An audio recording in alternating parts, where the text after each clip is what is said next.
Hello, welcome to my channel. My name is Priscilla, registered nurse. I live in the US. I work in the US as a registered nurse.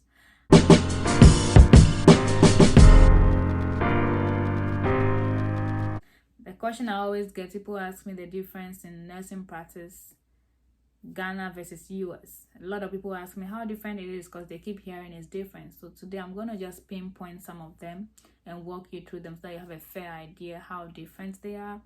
First of all, the patient assignment you get is different.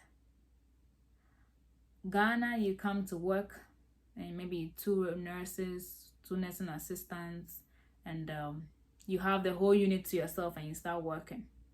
Here, you are assigned the patients. So you come, you see your name on the board, then you have the room numbers or the bed numbers assigned to you.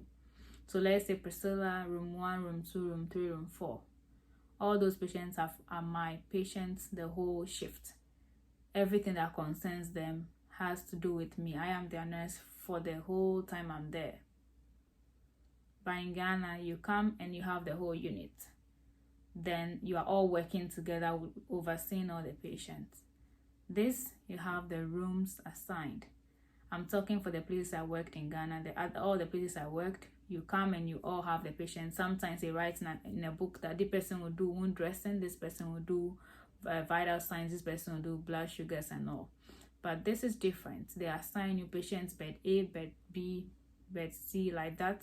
So you have number of patients assigned to you. It can differ based on where you work here. It could be 4 patients all the way to 9. I've worked somewhere before where the nurse had 10 patients. Yes. So 1 nurse to 10 patients. On a good day, they were having 1 nurse to 8 patients. But where I work, 1 nurse to 4 or 5 patients. So the patient assignment is different. They assign you the patients and everything that concerns them is yours. You have to take care of them the entire time. Also, the working hours are longer. In Ghana, we go maybe 8 hours and you do 5 times a week. 5 days a week you work. But here, we have longer hours, 12 hours. Some even do double, 16 hours. 12 hours is the ideal, the most common one. Some people do 10 hours, but the timings are different. Some people work 7 a.m. to 7 p.m. Some people work 7 p.m. to the next day 7 a.m. That is night shift. Some people do 11 a.m. to 11 p.m. at night. Some people do 3 p.m. to 3 a.m. The timings are different. The hours are longer too. So if you are hired for 36 hours, if you do 12 hours, you work 3 days a week, then you are done for the week and you have 4 days off to yourself. Just that the off days will not be continuous, but you work 12 hours, you are done. You know, but in Ghana we do 8 hours. I think is it 8 o'clock to 2 p.m. Then you do that and you do that for 5 days. That's 40 hours. So the hours are shorter and you spend more days in the hospital. But this one, you are able to have control over your hours. That brings me to self-scheduling. There's a book or there's an app based on where you're working here in the US where you self-schedule. You put in the days that you want to work. So it's like a calendar and you click on the days that you think you want to work. If you want to work day shift, says 7 a.m. to 7 p.m., you click on that day and you choose those shifts, 7 a.m. to 7 p.m. You are most likely to get the hours you put in, like 90% of the time. You are most likely to get the hours you put in most of the time. So it's called self-scheduling. You schedule yourself. And the days that you don't want to work, you can conflict those days, X them out, so you are not assigned to work. Also, you are put in teams, team A and team B. So if you are supposed to work this holiday, you work that holiday. And they group all the holidays in the calendar year and group us into 2. So that if you work Christmas, you're going to be working every Christmas day if you belong to that team A or team B. If you work Memorial Day, you're going to be working every Memorial Day. You can trade with somebody, you can switch with somebody if you find somebody across the group that is willing to switch with you. So the self-scheduling is also a different thing. Back in Ghana, I know they do the timetable, and if you If you have a day request, then you make a request, or if you have something to switch with. But this one is an app you go and log into and puts in the days you want to work and the shifts you want to work. One thing with the time is you can do morning today and do night shifts tomorrow, and nobody's going to say anything. Nobody's going to ask you anything. You can mix the shifts. You can do 11 a.m. to 11 p.m. and the next day you wake up at 7 o'clock in the morning and go again. So you only have a little bit of hours from 12 midnight to 6, then you leave your house and go again. You can mix up all the shifts. All that matters is you showed up for work and you are able to do your hours that you're hired for. Also, there are different hours people are hired for. Somebody will be 36 hours, somebody will be 40 hours. Some people are part-time, some people are per diem, some people are weekend contracts. There are different shifts that you can choose and be hired for. Part-time, you come and choose the hours that you want to work for. They have a limit that you can do a month. You do that and get out of there. Yes. So not everybody goes to work 5 days a week or goes to work 36 hours or 40 hours. There are different positions people are hired for. So based on the requirement, then some of them you pick up as and when you have the time. It's when it's flexible to you. That's also one difference in the US here. You pick up the time when it's flexible to you. You are not demanded or mandated to be there. You go there at your own pace. Also, the patient population is different, you know. The patient population, with my observation, they are more sick and they have multiple diagnoses. One person can have about 25 diagnoses, and it's surprising.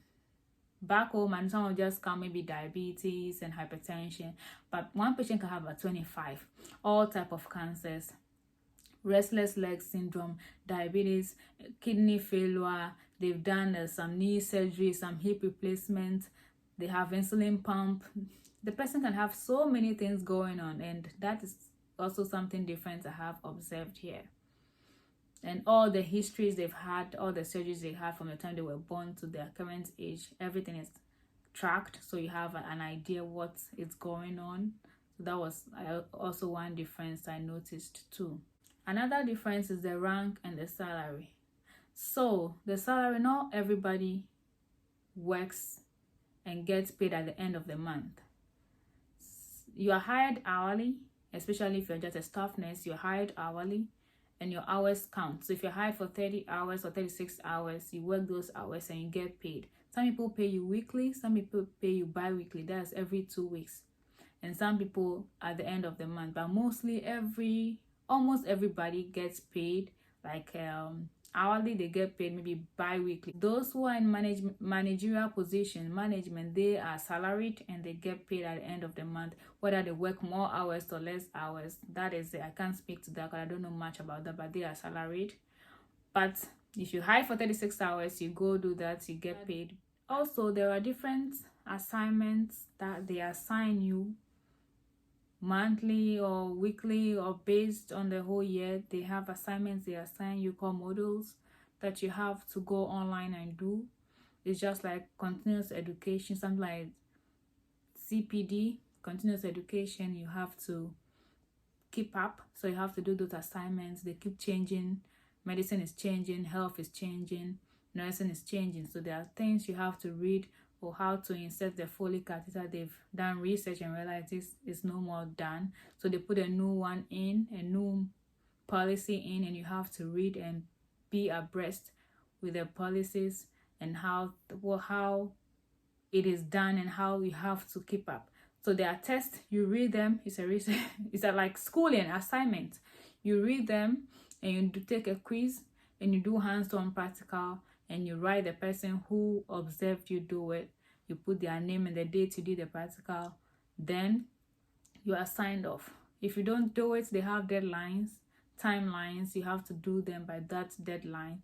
It will still be there and be popping up every time. So you have to do it and make sure the whole year you are done with all those models, or else it's going to be piled and carrying forward doesn't look good on your resume, doesn't look good on you.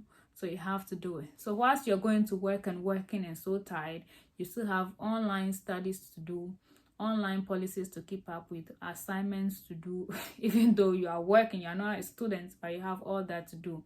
I never had that experience back in Ghana where you have to go keeping up and doing all these assignments every time.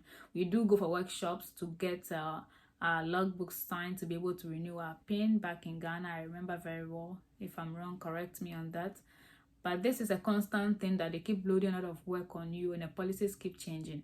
These policies are there. You can click on them and read if you want to do a procedure and you are not sure, or you have forgotten, or you want to have the current ones.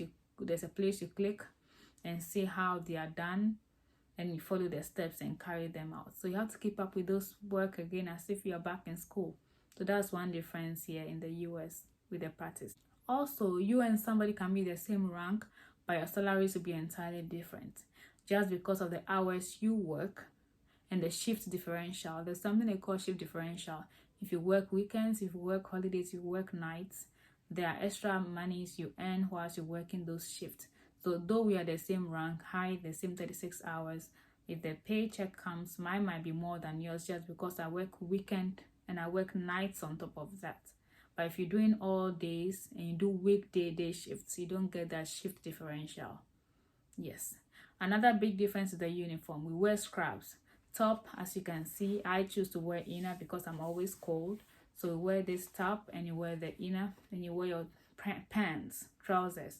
I've met a nurse before who was wearing skirts because of religious reasons here, but mostly people are in scrubs, top and pants, and canvas or sneakers or Crocs, anything you are comfortable in walking in. Because you are working long hours, you need a comfortable shoes. You have to invest in your shoes. I know back in Ghana where I was working, we wore dresses and we wore belts. Some dresses are brown, some are green, some are white, and the belts are different. White belts, blue belts, nursing officer, NO white belt, SNO, senior nursing officer, blue belts, purple, and as you go. But here, some of the hospitals don't even have a uniform. A particular color of uniform is freestyle. You can wear any scrubs that you like, so far as it's decent. So some wear flowery, some wear blue. I have all type of colors. But some places, all the nurses wear blue tops and navy blue pants. They have a specific color for the nurses. They have green for transportation. They have all type of for all the teams. But here, the nurses, we wear any type of color of scrubs that we want. And we have t-shirts as well with the inscription of the unit on the t-shirts. And so that's one thing about the uniform. Unlike Ghana, where I said you have either green uniform or white or blue or brown, and you have to wear whatever rank you are in, you have to wear that uniform. This where I work is freestyle. One thing I also observe is the little programs on the units that make the unit flow. The activities and games that you play, they give little awards, little incentives, motivations. They have a potluck where you cook, you bring different dishes, or little events that are scheduled on a calendar, outings that you go to a zoo, you go to a park, you go for a retreat or something. So it's not like you just come in to do work and go. As part of your work, you're able to bond with people, you're able to socialize, you're able to distress outside the unit or on the unit. And those activities are very good. And those little rewards they give you or hand you, maybe a pen or a marker or a card saying thank you for being part of our team. I got a card that was I liked it very much. Those little incentives motivate you and make you like yeah, you're part of a team. You are committed. You give all your best because you know your work is being appreciated. The patients are grateful. Your families are grateful, your colleagues are grateful. So there's also another app whereby you can go and praise somebody or say something good about the person. Oh, I had a hectic day on this day, but this nurse stopped in and helped me, stayed longer and did this for me. So this is the star of the week or something like that. These little things make work fun. And this is something I have experienced and I like that. As you can see, I'm all glowing. I have received some cards as well. I have here a perfect attendance. If you can see, perfect attendance. I got a little card for coffee. I have to use this. It doesn't have an expiry date, but I have to use it to get coffee. Perfect attendance. I don't know what month is this. from January to March 2021. I had a perfect attendance. So these little things mean they are very tiny, but these are small out of service. They may make you feel like a team member, you know. I have here a card. I got a card. I don't know if you can see the writing, but I'm going to read it to you. We are lucky to have you as a member. You are hardworking and always maintain great patient care. We look forward to your continued growth as a nurse. Hope you are able to treat yourself this week to something nice. And the card is coming from management. So these are all the people in the management. They signed this card. It's a hallmark card. So yeah, addressed to me, Priscilla. Yep. So these are little things that make the work a little bit different. Apart from the workflow, I have to walk you through how the workflow goes. It's entirely different. I hope a day I'm able to bring you a day in a life. One more thing as well, you are able to interact with the whole team.